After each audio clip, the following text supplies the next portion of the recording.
Solidarity with the Palestinians. Human rights attorney Noura Erakat is with me. She is live from Fairfax, Virginia. Thank you for joining us again, Noura. We spoke last week. We talked a lot about the situation on the ground, and you gave us a very cogent perspective. Right now, a week or so in, many international leaders are expressing support for a ceasefire, but Joe Biden, who is amongst them, isn't calling explicitly for a cessation of violence. Do you hear a different tone? And do you believe, from Washington and beyond, and do you believe we are getting any closer to a cessation of violence at this point?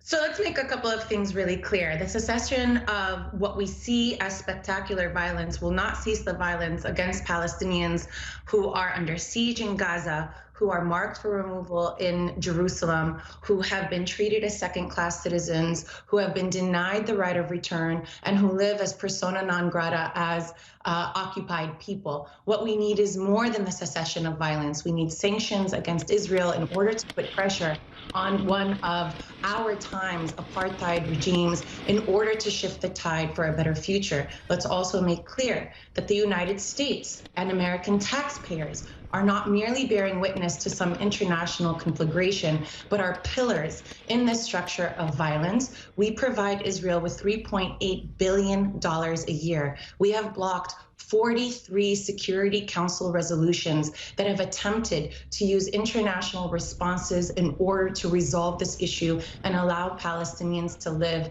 to give us a modicum of freedom. The United States is part of the problem, and that has become obvious to people who have seen it block 3 UN Security Council resolutions in order to allow Israel to continue its brutal and excessive force targeting Palestinians in a besieged Gaza Strip where they have nowhere to hide. So yes, I do see the tide turning. One of the reasons that this is not just devastating, but also a moment of hope, Palestinians across these fragmented demarcations have risen up to call this moment a Palestinian intifada of unity. This is our moment of unity and uprising. And we have seen the international community finally break through the dam of the fear of speaking out for Palestinian freedom because of the perverse way in which anti-Semitism has been weaponized, and now have found the support to speak out in support. Noura, what happens next, realistically and politically, for Palestinians if a ceasefire does take effect? As you have pointed out, as you believe, it will not end the issues between Palestinians and Israelis on the ground, not to mention Palestinians in the Gaza Strip, the West Bank and Israel all live under different governments. What is the way forward for all Palestinians, and where is their voice? Where is the leadership? You have to concede that the inept leadership for Palestinians must play into what is going on at present. Like any other freedom struggle, there is not a direct blueprint for what this looks like for the future. What we have asked for is freedom, justice, dignity. What we have asked for is for international solidarity and support to stop funding Israel's apartheid regime, to stop protecting it. We are like all other peoples, whether they be the peoples of Vietnam, whether they be the peoples of South Africa, whether they be American blacks who struggled against de jure segregation. This is the road that we are on. No, there is no silver bullet. There is a process. We ask you to join in that struggle and process. One of the reasons this has been so difficult to communicate to an international community is because our oppressors have been Western civilization's canonical victims, but that victimhood is not a blank check in order to oppress and other people and to basically leave us as sacrificial lambs to history in order for atone to the deep violence against Jewish communities. We are in a singular struggle. We are in a struggle for all of our humanity that is mutually reinforcing and not mutually exclusive. And I am heartened to see that a number of people who wouldn't have spoken out before are speaking out because of the extent and the depth of the atrocity of Palestinians and the same propaganda that has been used to blame us for our own death. So we are breaking through a dam. I encourage everyone to keep pushing.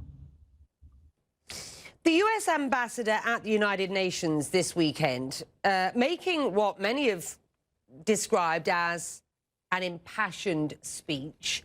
The US not prepared to sign a joint declaration on the situation on the ground at present, vetoing that statement. I just want our viewers to hear from the ambassador to the UN, and then followed by the Palestinian representative. Stand by. The United States calls on all parties to ensure the protection of civilians and to respect international humanitarian law. In the hours since the Council last met on this issue, the United States has been working tirelessly through diplomatic channels to try to bring an end to this conflict. Shame on the Security Council that met several times and was unable even to say a single word in an official document against this aggression and to stop this aggression, although there is consensus among them calling for stopping this aggression and for a ceasefire. The voice of the US at the UN, and indeed that of the Palestinians. I do just want to press you on this issue of Palestinian leadership at this point. President Mahmoud Abbas has been in power, Nora, for 16 years. He isn't well liked amongst Palestinians, who find him and his government corrupt and inept. He's delayed elections, prolonging his presidency. The Palestinians simply do not have a strong or effective leadership to represent them. Hamas filling that void at present. I mean, I have to press you again. I understand what you're saying, and I realise that you talk about this being a struggle for all Palestinians, but without a voice and a seat at the table in any negotiations going forward, how concerned are you that the Palestinian street will not get an opportunity to really effect change? Becky, you don't need to pressure me to critique the Palestinian leadership, which I have been critiquing in my writing and my work for a very long time. They are inept. They have been co-opted into the U.S. and Israeli sphere of influence, trapped within the Oslo framework that is a sovereignty trap for us, whereby Palestinians have to continuously demonstrate that we are good enough natives, that we are eligible for freedom, that we can protect Israelis, even as settlers are taking our land. This Palestinian leadership has colluded against us, has actually arrested Palestinians in order to protect Israel.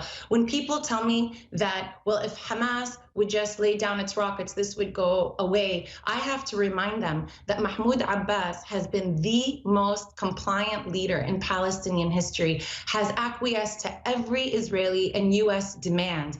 And what has he gotten in response? The number of settlers has increased from 200,000 to 600,000. The annexation wall has eaten up 13% of Palestinian lands. The Jordan Valley is 30% of the West Bank and has been eaten up, and we have been trapped into Bantustans in response to our acquiescence. So I don't need any pressure, but also know that the reason that we have this Palestinian leadership is because the international community would rather see this conflict just be contained rather than resolved. It is the international community's responsibility, and notwithstanding that, we have seen an entire generation of Palestinians who have built transnational solidarity with Hawaiians, with Black communities, with people from the African continent and across the world in order to remind people once again that this is a freedom struggle against apartheid and against settler colonial removal and a desire to remain on our land.